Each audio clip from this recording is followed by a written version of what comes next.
Oke, selamat pagi. Assalamualaikum warahmatullahi wabarakatuh. Teman-teman HWE, selamat datang ya. Chat ada 1, 2, 3, 4, 5, 7, 27 orang ya. Oke, nggak apa-apa. 7 orang kita, 7 orang. Kita tunggu lagi, sebentar lagi.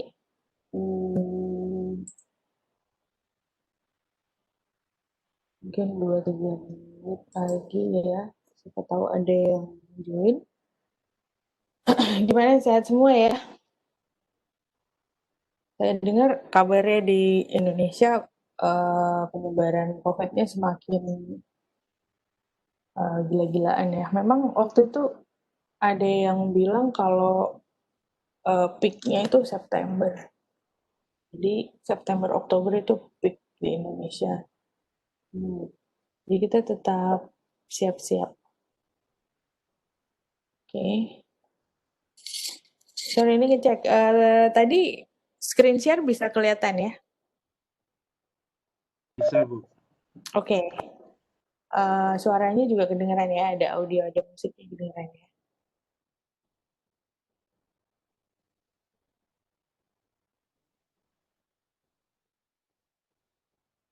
Oke, alright. Kita lanjut dengan bahasan kemarin tentang international organization, ya, hukum organisasi internasional. Jadi kemarin kita sudah bicara tentang ruang lingkupnya apa, ya, tugas dan fungsinya sesuai seperti yang ada di dalam konstitusi mereka. Oke. Lalu kita lihat untuk klasifikasinya. Jadi teman-teman lihat di screen share ini, termasuk di bahasan klasifikasi organisasi internasional. Ya, oke. Jadi kalau ada misalnya lagging atau you can't hear my voice atau gimana gitu, mohon ada yang bisa verbalize, ngomong di online ya, karena I cannot see the chats and you can raise your hand. Kalau ada raise hand kelihatan ya. Oke. Jadi ada beberapa tipe klasifikasi international organization. If you read the reading materials I gave you on ELISA, jadi kalau Anda baca ELISA reading materialnya, Anda akan lihat beberapa perbedaan tentang klasifikasi organisasi internasional. Dan itu memang jamak seperti itu. Jadi some people classify it this way, some people classify it the other way. Karena international organization is a big topic to talk about. Jadi banyak sekali jenis-jenis klasifikasi yang dilakukan oleh para ahli gitu, beragam. Kalau klasifikasinya itu berdasarkan kriteria keanggotaan, ya, itu ada jenis dinamakan organisasi internasional publik dan organisasi internasional privat. Ini yang sudah kita bicarakan dari kemarin ya. Kalau dia organisasi internasional yang mencakup semuanya, ya, itu namanya organisasi internasional publik. Tapi ada juga yang privat, yang kriteria keanggotaannya tertutup. Oke, ada juga yang klasifikasi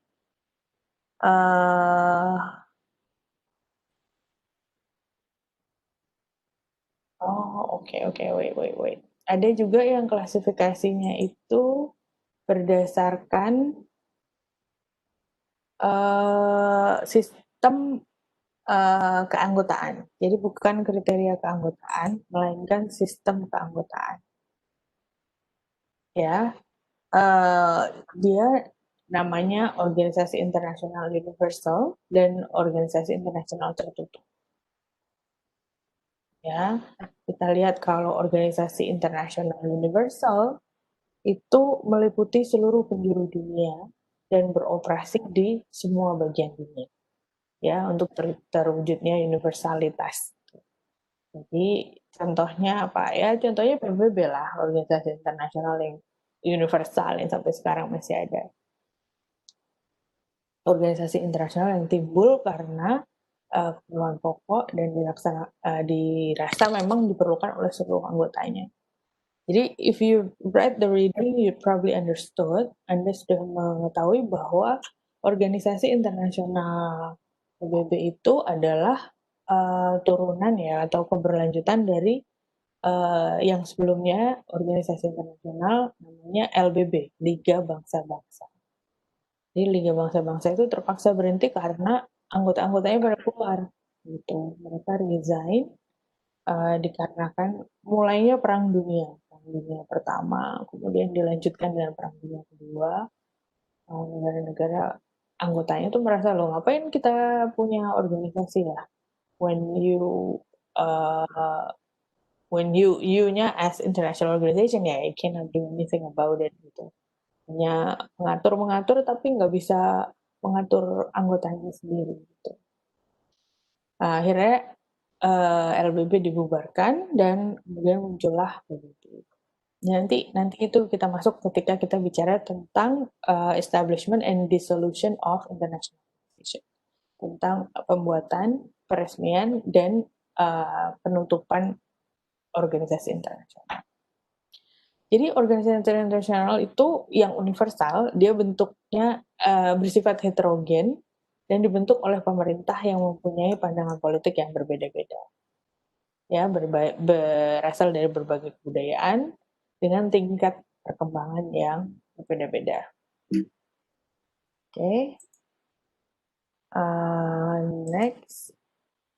Ada juga klasifikasi yang menurut pemberian status organisasi internasional.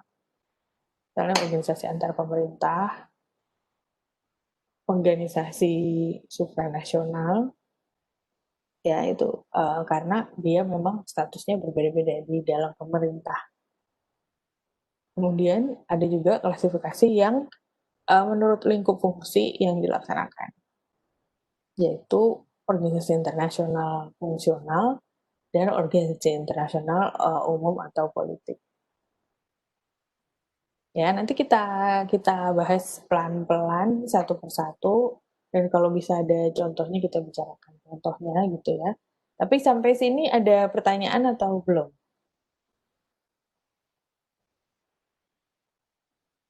Belum ada ya? Belum ada pertanyaan? Oke, kita lanjut. Nah, ada juga pembagian klasifikasi international organization yang seperti bagan yang teman-teman lihat ini ya. Jadi dia ada duration, ada powers, objective, jurisdictional scope, dan degree of integration.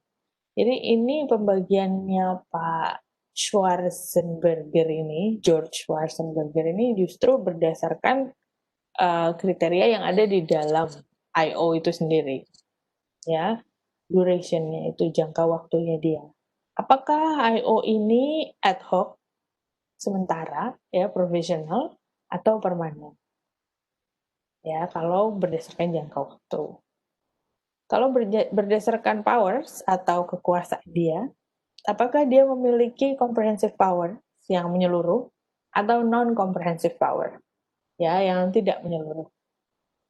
Ya, kalau menyeluruh itu berdasarkan apa? Ini judicial, conciliatory, governmental, dan administrative coordination. Jadi secara keseluruhan si I.O.-nya itu memiliki power di situ. Kemudian dilihat dari objektif ya, tujuan I.O. itu sendiri. Apakah dia multi-purpose, objektifnya satu, objektifnya banyak, atau single purpose, objektifnya satu. Ya, ada juga klasifikasi selanjutnya berdasarkan ruang lingkup jurisdiksinya, ya, jurisdictional scope. Apakah dia personal, substantive, geographical, atau temporal. Ya, kalau personal, apakah dia universal atau sectional? Yang kita bicarakan tadi ya. Apabila dia substantif, apakah dia general, umum, atau limited, terbatas? Apabila dia geographical, apakah dia cakupannya itu secara geografis, apakah dia global, regional, atau lokal, ya, dan temporal, ya, berdasarkan waktu, jurisdictional scope-nya, ruang lingkup jurisdiksinya, apakah itu limited atau unlimited. Oke, di sini juga ada pembagian klasifikasi yang berdasarkan degree of integration. Ya, degree of integration-nya apakah dia international atau supranational. Ya, tahu ya bedanya international dan supranational. Ya, international itu antar negara, kalau supranational itu dia di atas negara. Ya, contohnya seperti EU, dia bukan international, dia di atas negara karena dia mempunyai kekuasaannya itu di atas negara. Dia mempunyai directive, dia mempunyai decision yang mengikat negara-negara yang ada di dalam EU. Oke, sampai sini ada pertanyaan? Nggak ada ya, nggak ada pertanyaan, kita lanjut. Oke, jadi ketika klasifikasi dilihat berdasarkan apa tuh tadi namanya, berdasarkan jangka waktunya keberlakuan si I/O, apakah dia permanen atau tidak permanen, ya. Dilihat dari jangka waktu didirikannya I/O. I/O International Organization atau organisasi internasional permanen tidak diberikan jangka waktu. Namun I/O tidak permanen diberikan jangka waktu. Jadi kalau dia memang dibilang ad hoc, ya misalnya dia sejenis working group atau sejenis panitia ad hoc gitu, dia waktunya 3 sampai 5 tahun. Ya, itu memang diberi jangka waktu seperti itu. Kemudian ketika organisasi internasional itu publik atau privat, ya apa sih bedanya OI publik dan OI privat? OI publik dipakai untuk menunjukkan bahwa OI tersebut didirikan oleh pemerintah dan anggotanya adalah intergovernmental. Ya, nanti insya Allah kalau Prof. Edwin bisa datang sesuai dengan silabus kita tanggal 13 Oktober ya. Nanti oh enggak, itu untuk kelas saya yang satunya. Sorry, bukan untuk kelas ini. Tapi saya mengundang teman saya untuk kelas International Environmental Law. Beliau adalah bos saya di IPCC, apa namanya, delegates juga dan bureau member. Jadi IPCC itu adalah international organization yang didirikan oleh pemerintah. Kenapa? Karena dari namanya sudah kelihatan ya, Intergovernmental Panel on Climate Change. Jadi IPCC. Ini didirikan dari pemerintah untuk memberikan assessment tentang climate change, itu tentang perubahan iklim. Dia membuat buku, membuat publikasi, membuat pertemuan-pertemuan gitu, dan memberikan sainsnya itu yang sedang beredar seperti ini. Ini loh sains yang diketahui tentang climate change, ya. Memang di dalamnya termasuk saya, termasuk Prof. Edwin, termasuk 9 ya, dari Indonesia cuma 9 orang saintis adalah scholars gitu. Tapi yang menentukan apakah nanti hasilnya itu bisa dipublikasikan atau tidak adalah pemerintah, government. Kenapa? Ya karena itu organisasi pemerintah gitu loh. Jadi orang-orang yang bekerja di dalamnya itu harus dengan dan atas persetujuan pemerintah. Hasil yang dikeluarkannya juga nanti adalah dengan dan atas persetujuan pemerintah. Walaupun yang buat scientist, yang buat adalah scholars, nanti tanda tangan di akhir itu tanda tangan dari pemerintah. Ya, itu kemudian kalau begitu, ya organisasi internasional itu menjadi organisasi internasional publik, ya karena adalah milik pemerintah. Walaupun pemerintahnya lebih dari satu ya, bukan hanya Indonesia atau Amerika saja, tapi seluruh negara yang menjadi anggota international organization tersebut. Ya, dia didirikan dengan perjanjian internasional. Dia mempunyai alat kelengkapan, ya, organ sebagai penentu kebijaksanaan, sebagai badan eksekutif dan sebagai badan sekretariat. Hukum yang berlaku dalam international organization tersebut adalah hukum internasional, bukan hukum nasional. Oke ya. On the other hand, ya sebagai perbandingan, untuk organisasi privat bagaimana gitu? Ada nggak sih international organization yang privat? Ada, gitu. But we will not discuss it at length. Karena apa? Karena hukum internasional yang kita pelajari di dalam silabus hukum internasional Fakultas Hukum UGM adalah hukum internasional publik. Jadi yang privat kita akan sentuh sedikit di dalam HI maupun HOI, tapi nanti mungkin lebih banyak kalau ketertarikan Anda ke yang privat itu mungkin adanya di bagian perdata ya, Departemen Perdata, mata kuliah perdata. Ya, ketika kita membicarakan tentang international organization yang private, ya, yang privat, tujuannya merupakan tujuan internasional, ya, dan tiap anggota mempunyai hak suara. Didirikan berdasarkan pada anggaran dasar dan mempunyai headquarters demi kelangsungan usaha. Pejabat atau pegawai yang punya tugas menjalankan pekerjaan organisasi tersebut harus terdiri dari berbagai masa, dan organisasi dibiayai oleh anggota yang berasal dari berbagai negara atau bangsa tersebut, independen, dan harus masih aktif. Organisasi yang tidak aktif lebih dari 5 tahun tidak diakui. Ya, jadi dia tetap privat karena tidak bersifat publik, ya, tapi dia juga punya jangka waktu.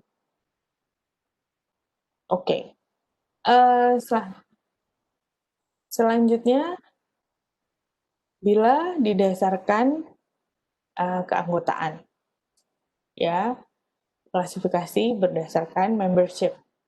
Itu ada yang namanya universal, organisasi internasional universal, dan anggotanya adalah seluruh negara di dunia, ya. Peraturan ini dibuat dengan hukum dunia atau world law, ya, international law, ya. Partisipasi dari negara-negara secara skala dunia menyebabkan kecilnya kemungkinan bagi negara-negara non-anggota untuk merintangi tujuan dari organisasi tersebut. Ya, seperti PBB misalnya, kalau salah satu tujuannya PBB itu adalah perdamaian dunia atau world peace, maka sangat sulit untuk negara-negara yang bukan anggota PBB untuk merintang hal tersebut ya, karena anggota PBB itu sudah hampir 98% dari seluruh negara yang ada di dunia. Kemudian kepentingan pokoknya, ya misalnya untuk memfasilitasi komunikasi, transportasi, meteorologi, pemanfaatan ruang angkasa, dan lain-lain, memang dibutuhkan keanggotaan yang sifatnya universal karena tidak berbatas. Ya, dia juga bersifat heterogen, ya, bermacam-macam di dalamnya, bermacam-macam ilmu pengetahuan, bermacam-macam budaya, bermacam-macam religi, dan sebagainya. Oke, kemudian ada yang juga namanya closed organization. Ya, misalnya organisasi regional. Ya, organisasi internasional regional, Anda bisa lihat ASEAN, kemudian European Union, EU itu regional. Kemudian West African Union itu juga regional. kemudian organisasi internasional dengan latar belakang yang sama. Jadi mereka anggota-anggota di dalamnya, negara-negara yang ada di dalamnya itu punya latar belakang yang sama, historis misalnya ya, misalnya Commonwealth, ada yang pernah dengar ya? Organisasi Commonwealth adalah di mana dia itu semuanya pernah dijajah oleh Inggris, ya Malaysia, Singapura, India, kemudian negara-negara beberapa negara di Afrika, Kanada, termasuk ya. Mereka membuat organisasi Commonwealth dan sampai sekarang masih aktif. Atau misalnya latar belakang politik yang sama seperti NATO, ya. Bukan NATO itu ya, bukan NATO makanan di yang dimasukin ke ramen itu ya, yang baunya gak enak itu ya. Bukan NATO Jepang ya, tapi NATO. Mereka mempunyai pandangan politik yang sama, sehingga sampai sekarang juga masih bergerak bersama gitu, organisasi masih ada. Ada juga organisasi fungsional untuk kerjasama di bidang-bidang tertentu. Seperti ASEAN, ya, dia juga regional dan kerjasamanya tertentu, tidak semuanya. Ya, EEC khusus untuk ekonomi Eropa. Kemudian OPEC, ada yang pernah dengar tentang OPEC? Organisasi for Petroleum Exporting Countries. Nah, jadi untuk negara-negara ekspor bahan bakar minyak. Ya, ini saya ada cerita personal korps diplomatik negara gitu. Jadi kita korps diplomatik tapi international organization, bukan states. Nanti mungkin bisa cerita lebih banyak tentang itu ya, bahwa international organization itu dari segi asuransi, dari segi pensiun itu hampir sama, dan dari segi salary itu juga sangat baik ya. Comparable bisa dikomparasikan dengan kalau di Indonesia itu perusahaan oil and gas gitu. Jadi setara dengan Exxon, setara dengan apa ya? Kalau Pertamina lebih tinggi lah kita dari Pertamina. International Organization lebih tinggi. Pertamina kan nasional ya. Yang internasional lah kita BP, British Petroleum dan sebagainya itu setara dengan itu. Jadi jangan ragu-ragu kalau memang cita-citamu untuk kerja di international organization, you will be you will be taken care of. Jadi itu cerita sedih saya ya, cita-cita yang nggak kesampaian untuk hidup di Vienna bersama keluarga ya, gagal total 2019, bad year. Ternyata 2020 ini ya, malah ada COVID, it's even worse ya. So have faith for a better future lah. Oke. Kemudian selanjutnya ini yang supranasional yang tadi saya cerita ya, seperti EU ya, dia di atas nasional levelnya. Ya, bahwa syarat-syaratnya adalah seperti yang Anda lihat di layar, bahwa ada keputusan yang mengikat negara anggota, mempunyai alat perlengkapan yang berwenang mengambil keputusan, tidak seluruhnya tergantung pada keputusan seluruh anggota. Di dalam EU, maybe if we have time we will discuss ya. Ada yang namanya directive dan decision di dalam EU, dan itu diambil oleh Dewan Perwakilan yang ada di EU, dan tidak harus musyawarah mufakat, dia bentuknya directive, bisa voting ya, tidak seperti ASEAN gitu loh, semuanya harus musyawarah mufakat, tidak ya. Organisasi internasional mempunyai kekuasaan untuk membuat peraturan yang langsung mengikat penduduk negara anggota. Organisasi internasional mempunyai kewenangan untuk memaksakan keputusannya.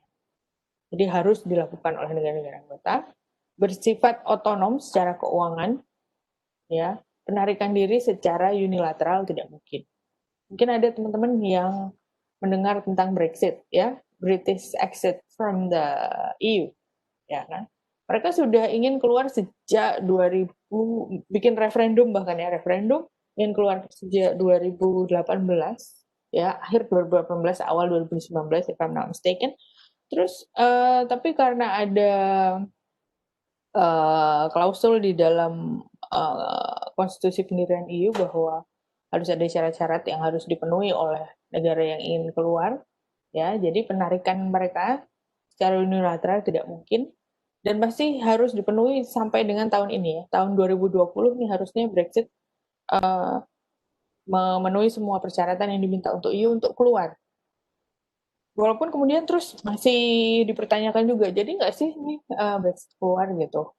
Sekarang malah yang ramai di Eropa adalah Inggris itu menuduh negara-negara anggota EU bersekongkol gitu, memboikot penutupan bordernya untuk tidak menerima orang maupun barang dari EU. Sebenarnya sih ya for your information Inggris itu berlaku untuk semua negara bukan cuma dia doang ya karena COVID kan. Karena COVID dan karena tingkat COVID yang masih tinggi di UK, di Inggris, maka negara-negara tetangganya nggak mau lah ya nerima dulu sementara ya menutup memblokade barang-barang maupun orang-orang yang mau traveling dari Inggris ke negara lain. Sama dengan Singapura misalnya, Singapura sekarang juga menutup perbatasannya untuk semua orang dari manapun untuk short visit. Jadi nggak ada orang bisa masuk sini. Orang Indonesia apalagi nggak bisa masuk.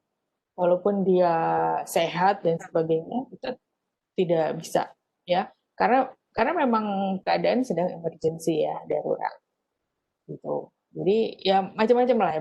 Di tingkat internasional pun banyak parno-parno seperti itu ya. Apalagi pada saat emergency seperti ini. Oke, kita lanjut. Nah, berdasarkan fungsinya, klasifikasi berdasarkan fungsinya, ya kita lihat di sini ada fungsi pengadilan. Kalau Anda pernah dengar ICJ, PCIJ, Mahkamah Internasional, banyak ya. Jadi itu European Court of Justice gitu. Ya, dia organisasi internasional yang mempunyai judicial institution atau fungsi pengadilan. Kemudian fungsi administratif. Ya, organisasi internasional yang khusus menjalankan fungsi administratif tertentu. Misalnya ini Universal Postal Union ya. Ini khusus untuk pos, organisasi pos. Ya. Timber Union ya untuk melaksanakan ekspor impor timber kayu ya dan lain-lain. Kemudian ada juga yang melaksanakan legislatif semu atau quasi international legislation. Ya, tugasnya menjalankan sebagai pemrakarsa suatu konferensi internasional untuk menghasilkan konvensi internasional mengatur masalah-masalah tertentu. Jadi ini biasanya ad hoc, ya, ad hoc dan dibuat oleh organisasi-organisasi internasional yang lebih besar, misalnya PBB, kemudian dia bikin ad hoc working group on ini dan hanya temporer 3-5 tahun. Kemudian aja juga fungsi serbaguna, comprehensive function. Ya, ini misalnya PBB. Oke, sampai di sini ada pertanyaan nggak? Izin bertanya, Bu. Oke, siapa ini ya? Pak Rardia, Bu. Oke, silahkan Pak Radia. Untuk fungsi pengadilan itu prinsip jurisdiksinya gimana ya, Bu? Apakah nanti pengadilan internasional itu memiliki jurisdiksi yang sama seperti pengadilan negeri kepada warga negara atau dia sifatnya hanya mengatur supaya tercipta satu perjanjian yang mengikat negara yang bersengketa? Terima kasih, Bu. Oke, jadi kalau fungsi pengadilan ya kita lihat karena ada berbagai pengadilan ya. Ada beberapa international tribunal yang kita kenal, yang besar-besar misalnya ICJ gitu. Apakah dia mengikat individu? Tidak. Kalau ICJ itu mengikat negara. Ya, keputusan-keputusan ICJ, Mahkamah Internasional itu, dia mengikat negara. Karena yang bisa beracara di ICJ adalah negara. Juga European Court of Justice itu juga, karena dia modelnya adalah di tingkat internasional yang bisa beracara negara. Tapi apakah ada international court yang bisa beracara di dalamnya adalah individu? Ada, ya. Sekarang kamu juga mungkin sudah dengar namanya ICC, International Criminal Court. Ya, dia bisa menghukum individu. Ya kan, dia bisa mengindict apa ya, memanggil, menggugat individu juga. Ya, yang terhubung dengan tindakan kriminal yang memasuki 4 jenis kriteria yang ada di dalam ICC statute. Kalau dia sudah melakukan genocide, dia sudah melakukan crime against humanity dan sebagainya, itu dia bisa dipanggil secara individu dan orang itu bertanggung jawab secara individu. Ya, jadi tergantung, pertanyaanmu jawabannya adalah tergantung jenis pengadilan yang mana gitu. Kalau di ICJ, apakah dia mengikat individu? Tidak. Tapi apakah dia mengikat secara nasional? Iya, karena dia mengikat negara. Keputusan-keputusan ICJ itu mengikat negara. Saya dulu Indonesia itu zamannya Soeharto ya pernah berkasus di bukan ICJ tapi di WTO. Jadi di WTO itu punya sebuah organ yang fungsinya juga adalah fungsi peradilan. Namanya Dispute Settlement Body di dalam WTO. Jadi WTO mendapatkan kasus dari Honda, bukan dari Honda dong, dari negara ya, negaranya Honda apa Jepang? Dari Jepang, Perancis, Amerika ya mengajukan Indonesia mempunyai program waktu itu namanya National Car Program, ya program National Car. Kalau di Indonesia dulu dikenal dengan mobil Timor, ya. Yang dikeluhkan oleh negara-negara itu adalah bahwa program mobil nasional yang ada di Indonesia itu ternyata bukan produksi Indonesia. Karena 95% spare part-nya diimpor langsung dari Korea, dalam kurung Hyundai. Ya, jadi mobil itu datang ke Indonesia sudah dalam bentuk spare part, di Indonesia cuma diassemble aja gitu, dibentuk jadi mobil, kemudian dikasih stempel mobil nasional Timor yang dijual oleh waktu itu pemprakarsanya anaknya Soeharto, ya, Tommy Soeharto waktu itu. Kemudian setelah digugat dan kemudian menjalani pemeriksaan dan sebagainya, disetujui oleh Dispute Settlement Body bahwa oke, memang ini terbukti bukan buatan Indonesia. Nggak, harusnya kalau mobil nasional itu ya paling enggak 70% lah buatan dalam negeri, misalnya 30% impor mungkin masih bisa diterima gitu. Tapi ini ternyata tidak. Nah, yang menjadi keluhan dari negara-negara yang menggugat adalah bahwa mobil spare part yang masuk ini ke Indonesia itu tidak dikenai pajak apapun karena masuknya berdasarkan program mobil nasional. Sedangkan negara-negara mereka ya, Jepang, Amerika, Jepang itu untuk Honda, Amerika untuk Ford, Prancis untuk Peugeot ya. Kalau mau ngekspor ke Indonesia itu kena bea macam-macam gitu, bea dan tarif. Nah, karena itulah kemudian terjadi kasus ini. Nah, apakah kemudian kasus ini mengikat secara nasional keputusan yang dari Dispute Settlement Body WTO ini? Iya. Kemudian Indonesia juga harus membayar ganti rugi, ya. Kemudian bahkan waktu itu kalau nggak salah sampai berhenti ya. Selain nggak laku juga ya, karena harganya tetap tinggi dan sebagainya, itu bukan proyek yang menguntungkan ya pada waktu itu. Banyak banyak yang dirugikan ya, orang-orang yang merupakan importir, orang-orang yang sudah apa namanya berbisnis lama di bidang otomotif waktu itu banyak mendapatkan kerugian karena adanya program mobil nasional itu. Jadi permasalahan sangat banyak dengan Orde Baru itu dan salah satunya yang sampai ke tingkat internasional itu kasus mobil timur, mobil nasional itu. Apakah itu mengikat Indonesia? Ya. Jadi kesalahan yang dilakukan oleh Indonesia ya dibayar oleh Indonesia sebagai negara. Kita yang bayar uang pajak atau uang hutang. So, biar enak zaman gue le orang-orang. Biar nih lo enak lah.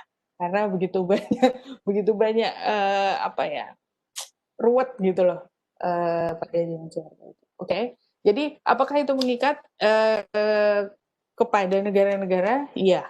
Jadi ICJ, ICC, European Court of Justice tentunya di Eropa, ada juga apa tribunal di Afrika juga mengikat di daerahnya sana. Jadi mengikat secara negara untuk tribunal tertentu dan secara individu juga untuk tribunal lain seperti ICC. Gitu ya, para raja ya. Iya, makasih Bu. Oke. Ada pertanyaan yang lain?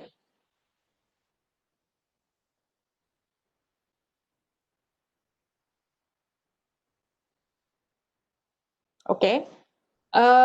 Kalau tidak ada pertanyaan yang lain, ya, Anda lanjutkan membacanya di sana ya, di Elisa. Kemudian hari Kamis kita akan mulai ke tujuan umum dan sumber hukum, ya, sumber hukum dan status hukum organisasi internasional. Untuk hari ini saya ingin teman-teman untuk melihat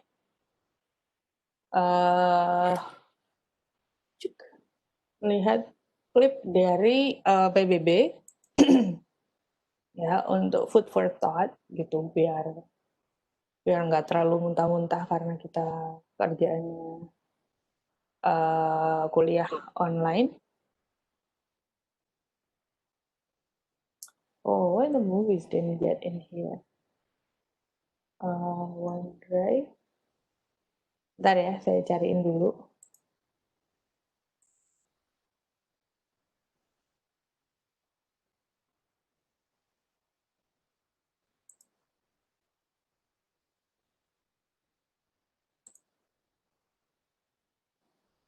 Oh,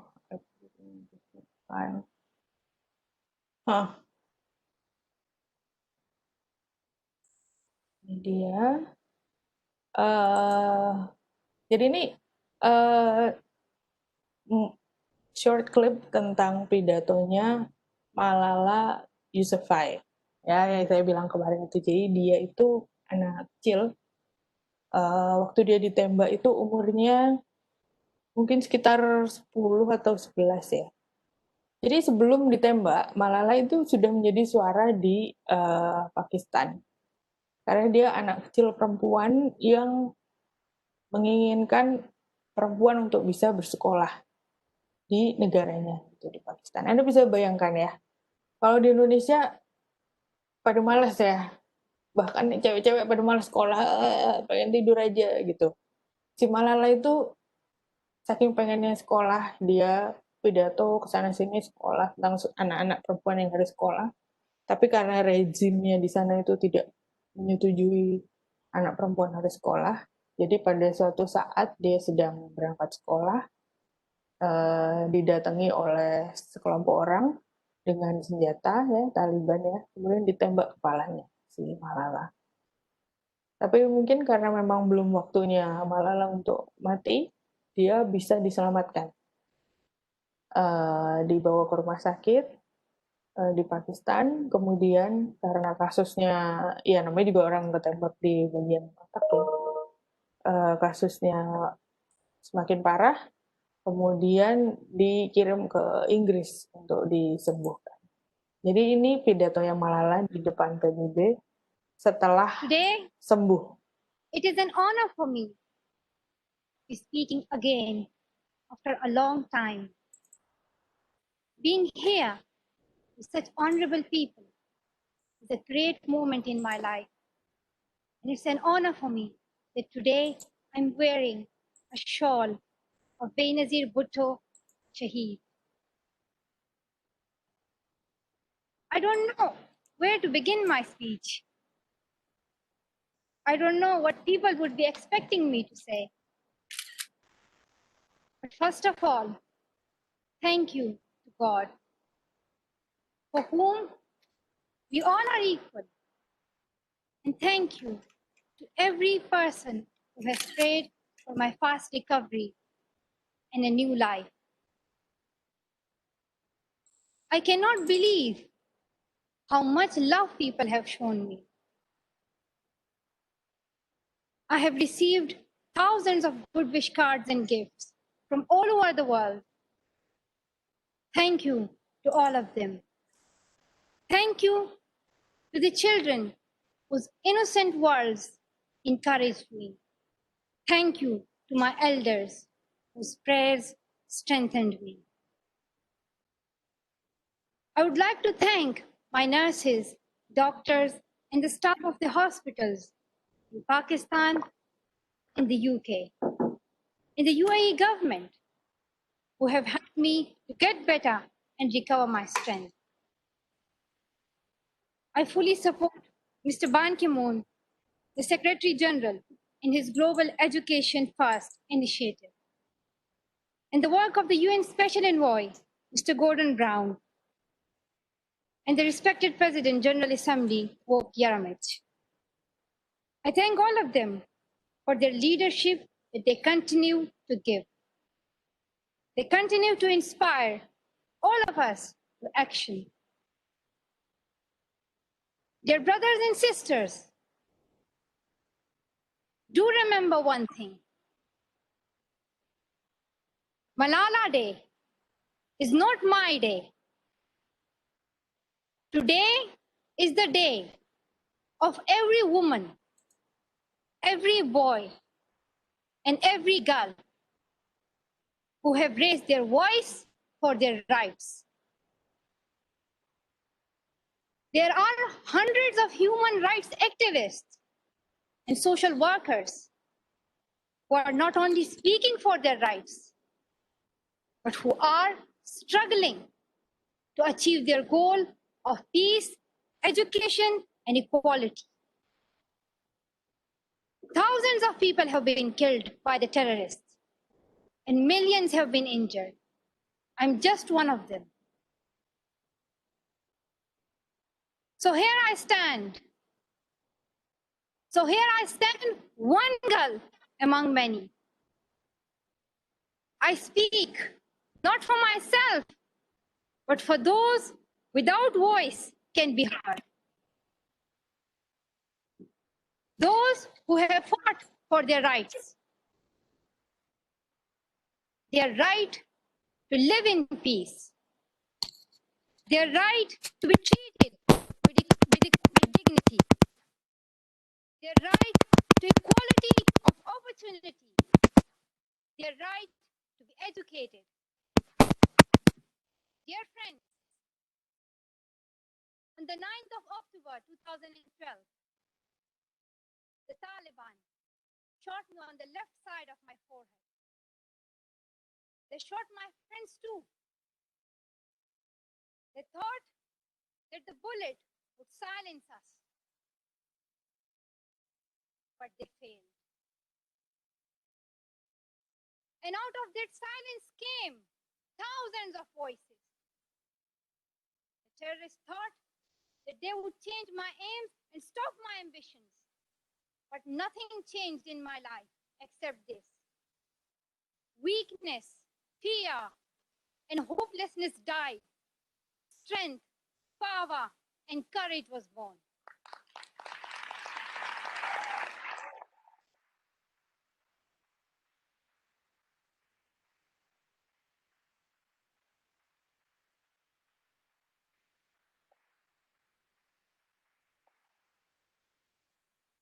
I am the same Malala. My ambitions are the same. My hopes are the same. And my dreams are the same. Dear sisters and brothers, I'm not against anyone. Neither am I here to speak in terms of personal revenge against the Taliban or any other terrorist group. I'm here to speak up for the right of education of every child.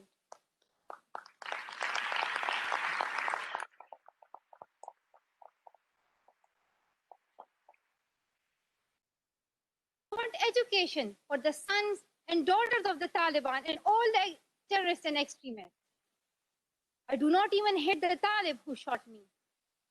Even if there is a gun in my hand and he stands in front of me, I would not shoot him. This is the compassion that I have learned from Muhammad, the Prophet of Mercy, and Jesus Christ and Lord Buddha. This is the legacy of change that I have inherited from Martin Luther King, Nelson Mandela, and Muhammad Ali Jinnah. This is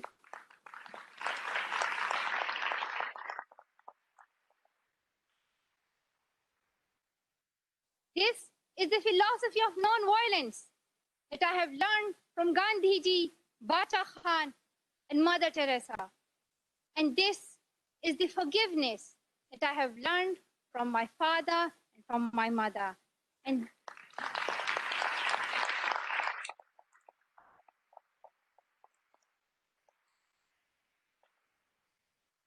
this is what my soul is telling me. Be peaceful. Love everyone. Dear sisters and brothers, we realize the importance of light when we see darkness. We realize the importance of our voice when we are silenced. In the same way, when we were in Swat, north of Pakistan, we realized the importance of pens and books when we saw the guns. The wise saying, the pen is mightier than sword, was true. The extremists were and they are afraid of books and pens. The power of education frightens them. They are afraid of women.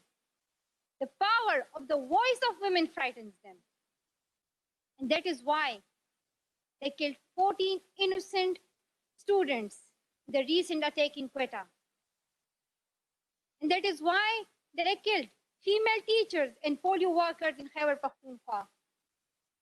That is why they're blasting schools every day, because they were and they are afraid of change, afraid of equality that we will bring into our society. And I remember that there was a boy in our school who was asked by a journalist, why are the Taliban against education? He answered very simply by pointing to his book. He said, a Talib doesn't know what is written inside this book. They think that God is a tiny little conservative being who would send girls to the hell just because of going to school. The terrorists are misusing the name of Islam and Pashtun society for their own personal benefits.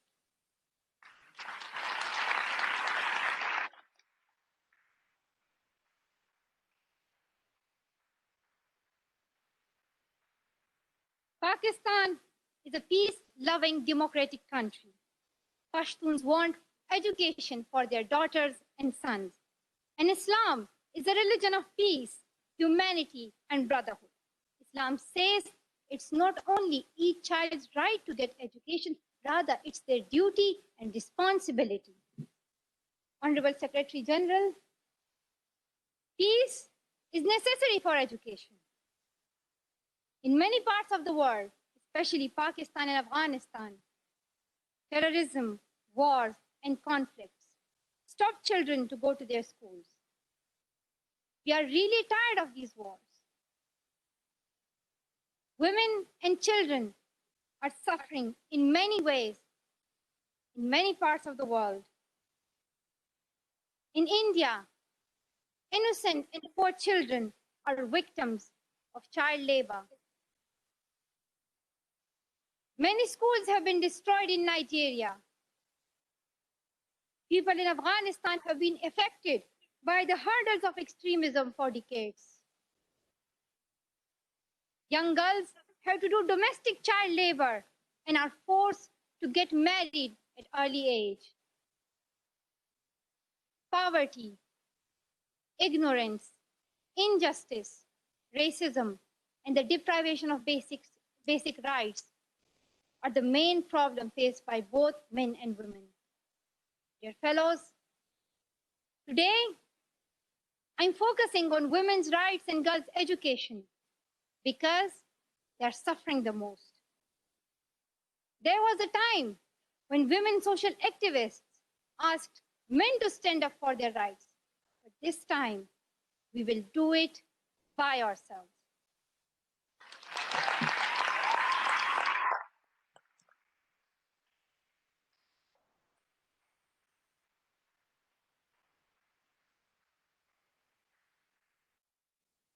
I'm not telling men to step away from speaking for women's rights.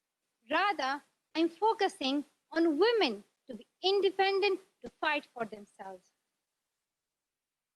So, dear sisters and brothers, now it's time to speak up. So today, we call upon the world leaders to change their strategic policies in favor of peace and prosperity. We call upon the world leaders that all the peace deals must protect women's and children's rights. A deal that goes against the rights of women is unacceptable.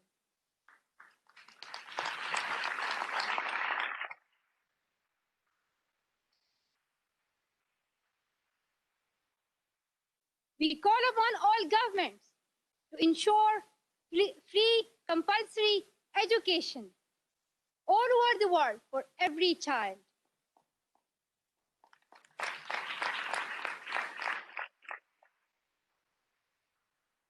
We call upon all the governments to fight against terrorism and violence, to protect children from brutality and harm.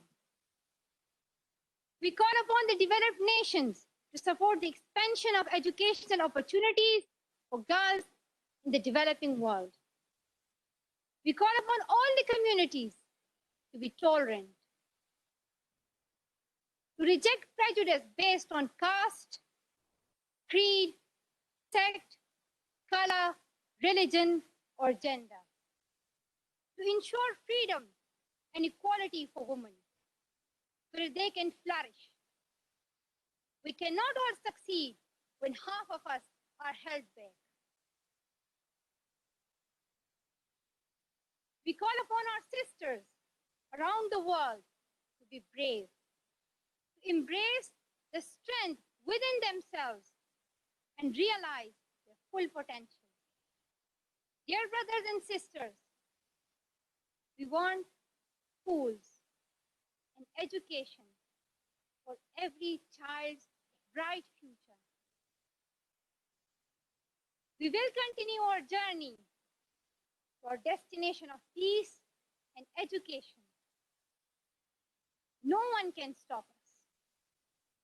We will speak up for our rights and we will bring change to our voice.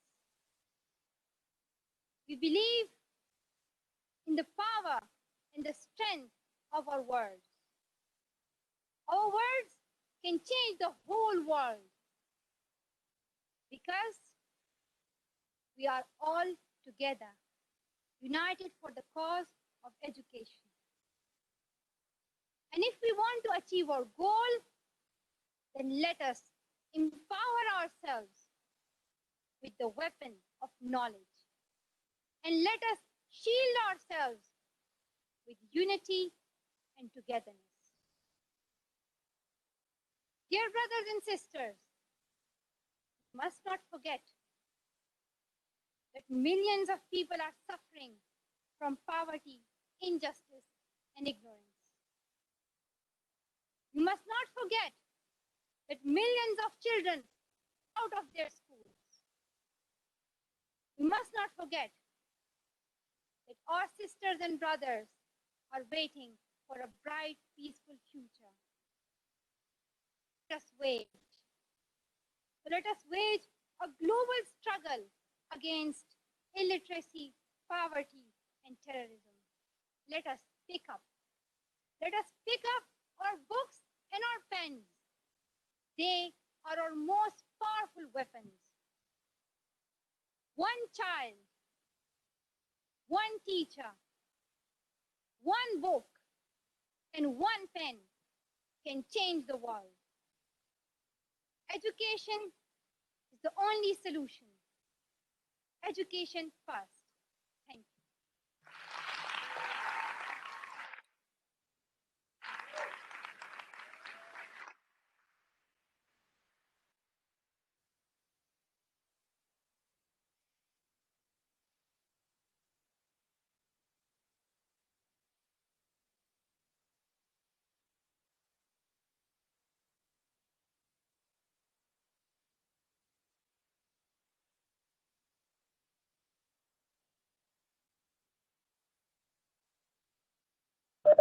Bu, nggak kedengaran suaranya, Bu.